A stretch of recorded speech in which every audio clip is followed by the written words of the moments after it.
নমস্কার বন্ধুরা, সোনালীর কিচেনে সবাইকে স্বাগত। আমার আজকের রেসিপি ছানা দিয়ে আলু পটলের ডালনা। আসুন দেখে নেওয়া যাক কিভাবে বানাবো। এই রান্নাটার জন্য আমি 500 গ্রাম পটল অল্প অল্প খোসা রেখে এরকম করে কেটে নিয়েছি, আর 3টে আলু ডুমো করে কেটে ভালো করে ধুয়ে নিয়েছি। এবার একটা মশলার ঘোল বানিয়ে নিচ্ছি। নিলাম 2 চামচ জিরে গুঁড়ো, 1 চামচ হলুদ গুঁড়ো, 4-5টা কাঁচা লঙ্কা বাটা, আর 1 চামচ কাশ্মীরি লঙ্কার গুঁড়ো। সামান্য একটু জল দিয়ে একটা মশলার ঘোল বানিয়ে রেখে দেবো।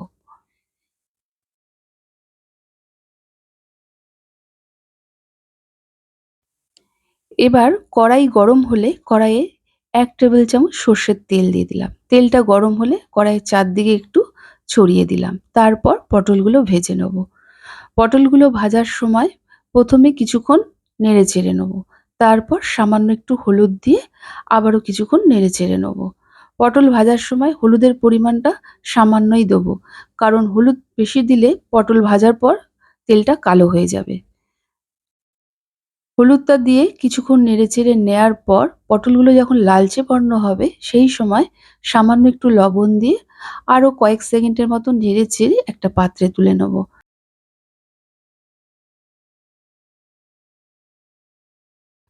কড়াইয়ে যে পরিমাণ তেল আছে তাতে আলুগুলো ভাজা হয়ে যাবে। এবার আলুগুলো ভেজে নেব।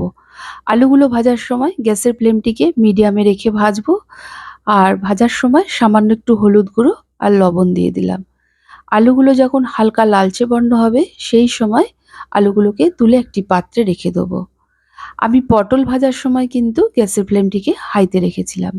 এরপর কড়াইয়ে আরও 2 টেবিল চামচ সর্ষের তেল দিয়ে দিলাম। তেলটা গরম হলে একটা তেজপাতা, হাফ চামচ গোটা জিরে, সামান্য একটু হিং আর 1 চামচ আদা বাটা ফোড়ন দিলাম। হিংয়ের সঙ্গে আদা বাটাটা ফোড়ন দিলে স্বাদটা কিন্তু দ্বিগুণ হয়ে যায়।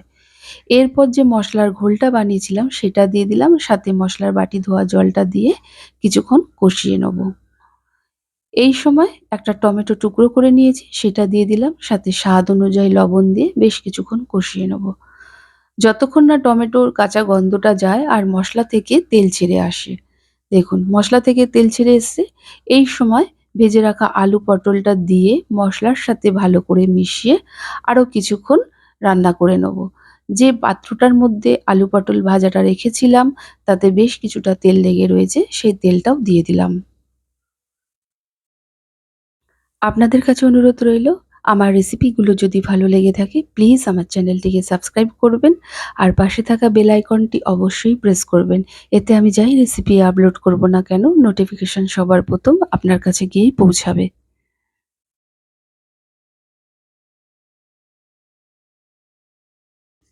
বেশ কিছুক্ষণ কষানো হয়ে গেছে। এই সময় এখানে আমি 200 গ্রাম ছানা নিয়েছি। এই ছানাটা দিয়ে দিলাম। এবার ভালো করে মিশিয়ে নিয়ে কয়েক সেকেন্ডের মতো নেড়েচেড়ে নেব। তারপর 1 গ্লাস জল দিয়ে ভালো করে মিশিয়ে গ্যাসের ফ্লেমটিকে মিডিয়ামে রেখে ঢেকে দেবো। ঢাকনাটা হালকা একটু খুলে রাখবো, যাতে তেলটা ঢাকনার গায়ে লেগে না যায়।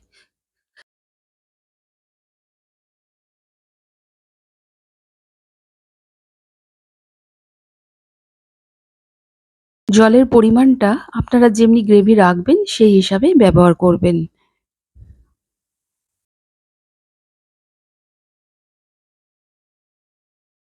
দেখুন ঢাকনাটা আমি দিয়েছি, হালকা একটু ফাঁকা রেখেছি। এতে কি হবে, তেলটা ঢাকনার গায়ে লেগে যাবে না। ফিরে এলাম কিছুক্ষণ পর। আমাদের রান্নাটা প্রায় হয়ে এসছে। আলুটা ভালোভাবে সেদ্ধ হয়ে গেছে। এই সময় আমি এখানে গরম মসলা বাটা ব্যবহার করলাম। আপনারা ইচ্ছা করলে গুঁড়ো গরম মসলাও দিতে পারেন। সাথে স্বাদের ব্যালেন্সের জন্য 1 চামচ চিনি দিয়ে দিলাম। চিনিটা কিন্তু অবশ্যই দেবেন। নিরামিষ তরকারিতে চিনিটা দিলে স্বাদটা কিন্তু আরো বেড়ে যায়।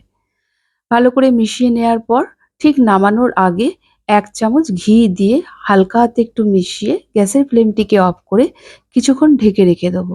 তারপর সার্ভ করব। এইভাবে ছানা দিয়ে আলু পটলের ডালনা বানিয়ে দেখুন, বাড়িতে যারা পছন্দ করে না তারাও আঙুল চেটে পুটে খাবে। আর কেমন হয়েছে আমাকে অবশ্যই কমেন্ট করে জানাবেন। যদি ভালো লাগে একটা লাইক ও শেয়ার করবেন। গরম ভাতের সাথে যেমনি ভালো লাগবে, রুটি, পরাঠা, লুচি এর সবের সাথেও ভালো লাগবে। যাই হোক, আজকের মতো এতটুকু। আবার হাজির হয়ে যাব নতুন কোনো রেসিপির সাথে।